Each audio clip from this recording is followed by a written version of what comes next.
Have you ever sat in silence, just you and your thoughts, and felt a wave of loneliness wash over you? Or maybe you've craved time alone, only to find yourself restless, unsure of what to do with that quiet space. We've all been there, caught between wanting connection and needing solitude. Today, we're diving deep into how to embrace solitude without feeling lonely, guided by the timeless wisdom of Carl Jung, one of the greatest minds in psychology. Jung believed that solitude isn't just about being alone. It's a sacred opportunity to meet your true self, to uncover the parts of you that get lost in the noise of everyday life. This journey is about transforming loneliness into empowerment, fear into curiosity, and silence into clarity. So grab a notebook, get comfortable, and let's explore how to make solitude your greatest ally. If this resonates with you, hit that like button, share this with someone who needs it, and subscribe with the bell icon for more videos to guide your personal growth. Let's start by asking, what does solitude mean to you? Is it a peaceful retreat or a heavy burden? For many of us, the idea of being alone brings up mixed feelings. We live in a world that celebrates connection, friends, family, social media, but rarely teaches us how to be okay with just ourselves. That's where Jung comes in. His teachings show us that solitude is where the real work of self-discovery happens. It's where you confront your fears, dreams, and truths.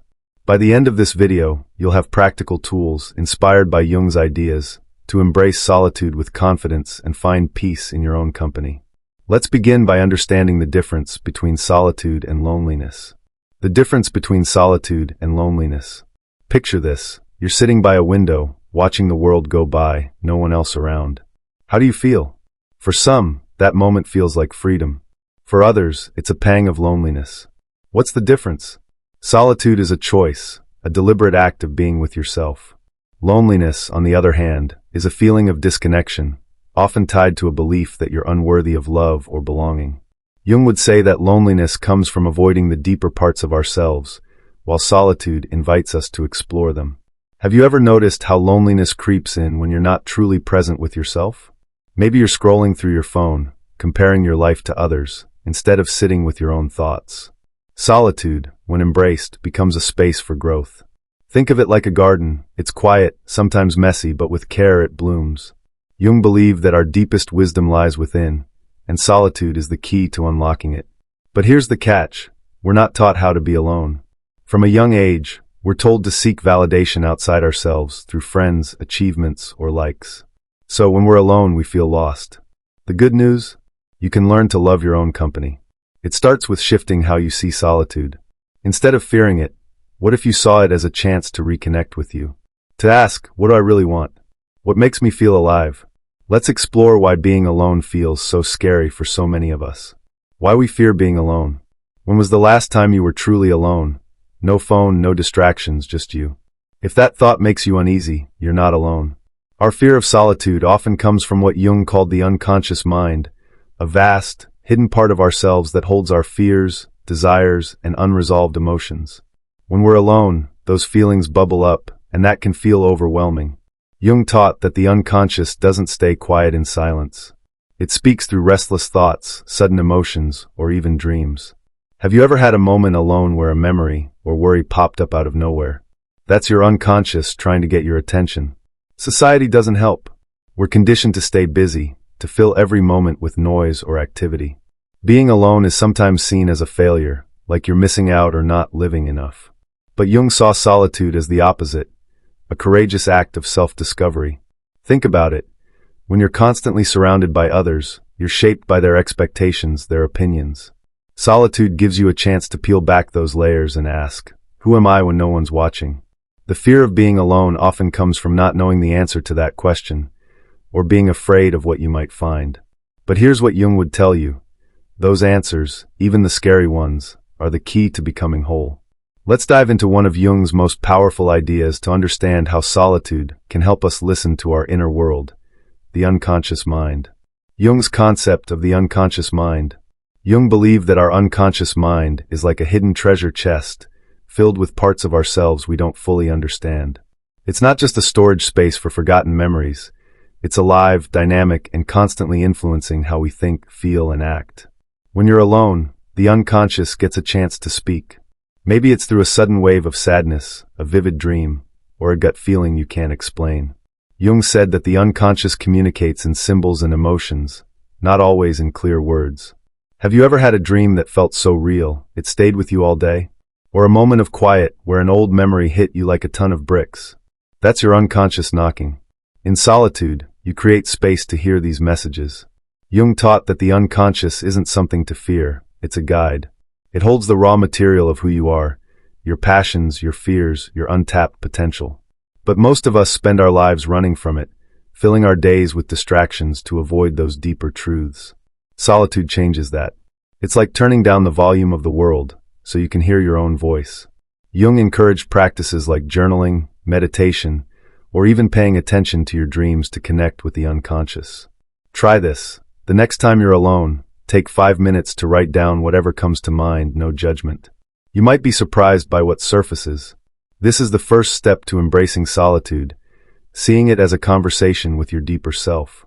But to go further, we need to face something Jung called the shadow. Exploring the shadow, the hidden self. What part of you have you been ignoring? Jung's concept of the shadow is one of his most profound ideas. The shadow is the parts of yourself you push away, the traits, emotions, or desires you don't want to admit you have. Maybe it's anger you've buried because you were taught it's bad, or a dream you've given up on because it feels too risky. The shadow isn't evil, it's just hidden. But when you ignore it, it grows louder, showing up as self-doubt, jealousy, or even physical tension. Solitude is where the shadow comes into focus. Have you ever been alone and felt a sudden wave of insecurity? That's your shadow saying, "Look at me." Jung believed that facing your shadow is essential to becoming whole. You can't integrate what you don't acknowledge. This doesn't mean dwelling on your flaws. It means accepting them as part of you. Let's make this real. Imagine someone who's always cheerful, always putting others first. They might be hiding a shadow of resentment or sadness, afraid to admit they're not okay. In solitude, they have a chance to ask, "What am I really feeling?" Facing the shadow takes courage, but it's liberating. Here's a story. A woman named Sarah spent years avoiding solitude because it brought up feelings of unworthiness. When she finally sat with those feelings, journaling about her fears, she realized they stemmed from childhood rejection. By facing her shadow, she began to heal, finding strength in her vulnerability. Try this shadow work exercise.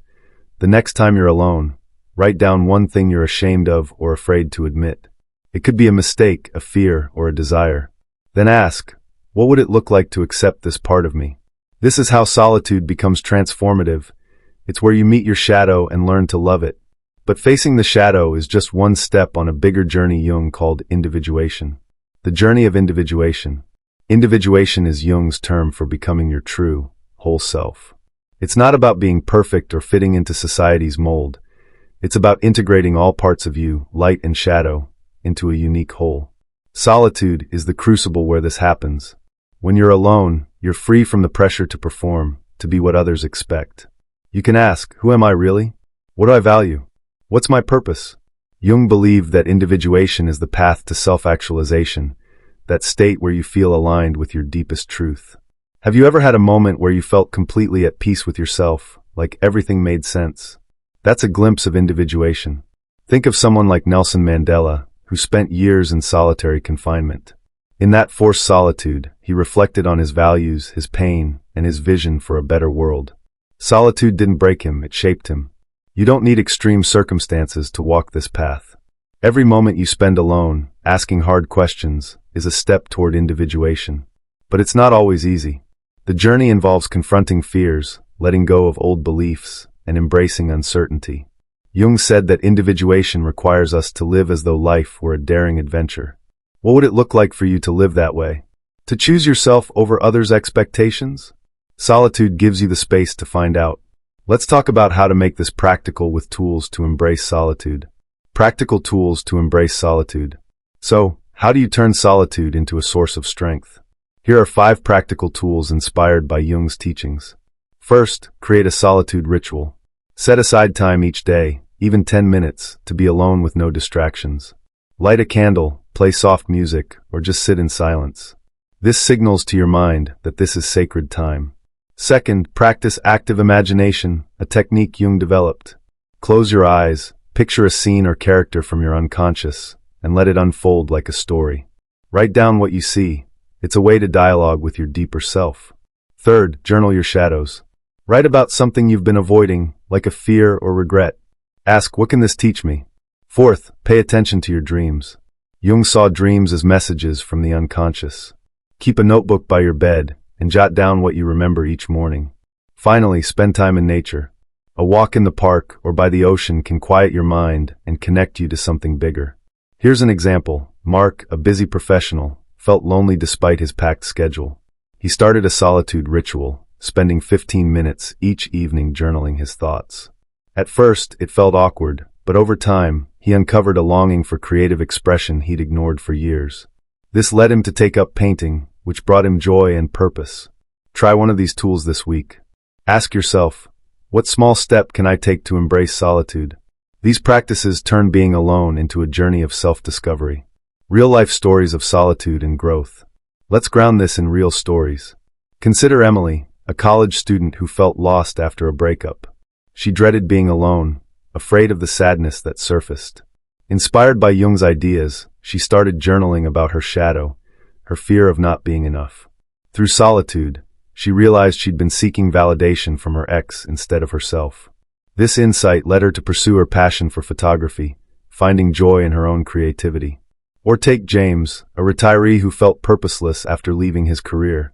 He began practicing active imagination, visualizing conversations with his younger self. These sessions helped him rediscover his love for storytelling, leading him to write a memoir for his grandchildren.